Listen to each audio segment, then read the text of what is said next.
क्या भारत को एक नए रोहित शर्मा मिल गए हैं? या क्या भारत को रोहित शर्मा से बेहतर बल्लेबाज मिल गया है? या क्या भारत को दुनिया का सबसे विस्फोटक बल्लेबाज मिल गया है? या सवाल यह भी हो सकता है कि क्या इतिहास का सबसे विस्फोटक, सबसे आक्रामक बल्लेबाज इस वक्त भारत के लिए बैटिंग कर रहा है? इन तमाम तमाम जो सवाल हैं लोगों के मन में या विशेषज्ञों के मन में, इसका एक जवाब हो सकता है, एक नाम हो सकता है, और वो नाम है अभिषेक शर्मा। मैं इनको आईपीएल के जमाने से लगातार देख रहा हूं और मैं एकदम मुतमईन हूं, एकदम कॉन्फिडेंट हूं कि इस लड़के में वो तमाम खूबियां हैं जो शायद रोहित शर्मा में भी नहीं थी, शायद क्रिस गेल में भी नहीं थी।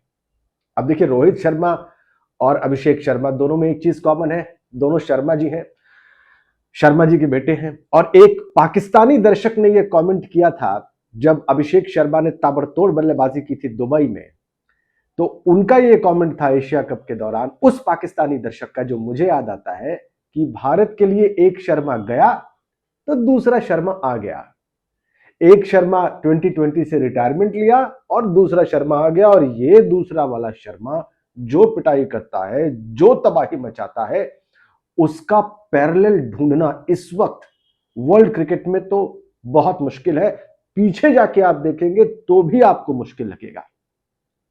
रिकॉर्ड और आंकड़े इस बात की गवाही देते हैं, ब्लैक एंड व्हाइट में। कैसे? क्रिस गेल, जो कि आपको याद होगा, हम सब की यादों में है, बाएं हाथ के वेस्ट इंडियन बल्लेबाज, धुआं धुआं कर देते थे बैटिंग से, उनसे भी ज्यादा तेजी से अभिषेक शर्मा ने 5000 रन पूरे कर लिए। और किस अंदाज में बैटिंग करते हैं वो आप देखते हैं।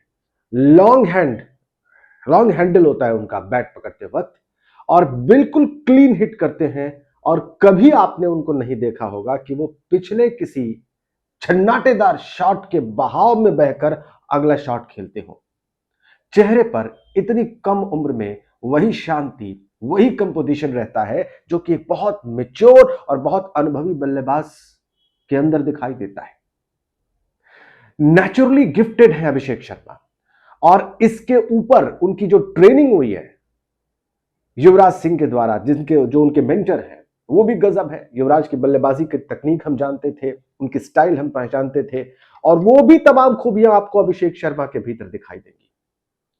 मतलब ये कि इतना आक्रामक, इतना एग्रेसिव, इतना तबाही मचाने वाला बल्लेबाज होने के बावजूद अभिषेक शर्मा बिल्कुल ग्राउंडेड है, जहनी तौर पर बिल्कुल खामोश रहते हैं, शांत रहते हैं, बिल्कुल विचलित दिखाई नहीं देते, एकदम डोमिनेट करके खेलते हैं। सामने वाली टीम उनके आक्रमण के बाद बिखरी हुई सी नजर आती है, गेंदबाज अपनी लय ताल भूल जाते हैं, और भारत की बैटिंग को वो कॉन्फिडेंस मिल जाता है जो मैच जिताने के लिए बहुत जरूरी होता है। नीचे के बल्लेबाजों को भी वो आत्मविश्वास प्राप्त हो जाता है जो उन्हें भी उतनी ही शानदार बैटिंग के लिए प्रेरित करता है। क्यों? क्योंकि अभिषेक शर्मा टॉप पर वो धुआंधार और शानदार बैटिंग करते हैं जिसकी कोई सानी नहीं।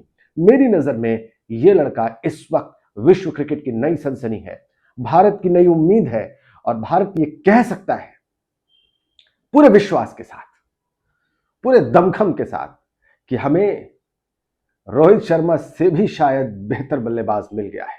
एक बात का ख्याल रखना होगा लेकिन अभिषेक को, और वो ये कि वो इन शुरुआती कामयाबियों के बहाव में न बह जाएं, वो इतने आत्मविश्वास में न आ जाएं, या बल्कि अति आत्मविश्वास का शिकार न हो जाएं कि वो लयताल खो बैठे हैं, जो उन्हें लंबे समय तक इंटरनेशनल क्रिकेट की हाइट पर, ऊंचाई पर, बुलंदी पर बरकरार रख सके।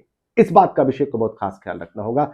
इस बात को जहन में रखकर ही उन्हें अपने खेल को आगे बढ़ाना होगा, सीखना होगा, समझना होगा। अगर आपको ये बात समझ में आ रही है तो आप जरूर लिखें, कमेंट करके बताएं। लेकिन अगर आप सहमत नहीं है, अगर आपको लगता है कि अभिषेक शर्मा के अंदर खामियां हैं, अभिषेक शर्मा के अंदर बहुत सारी बुराइयां हैं जिसको मैंने अपनी इस बातचीत में नजरअंदाज कर दिया है, तो भी आप मुझे लिखकर बता सकते हैं। मुझे इंतजार रहेगा आपके कमेंट्स का, क्रिकेट प्रेमियों का और उनके कमेंट्स का, क्योंकि मुझे भी ये समझना होता है कि दूसरा पर्सपेक्टिव क्या है। अगर कोई आलोचक इस बात को देख रहा है, इस बल्लेबाजी को देख रहा है, तो वो किस नजर से देख पा रहा है, ये मुझे भी समझना होगा। थैंक यू सो मच, बहुत धन्यवाद। शेयर करिएगा अगर अच्छा लगे तो।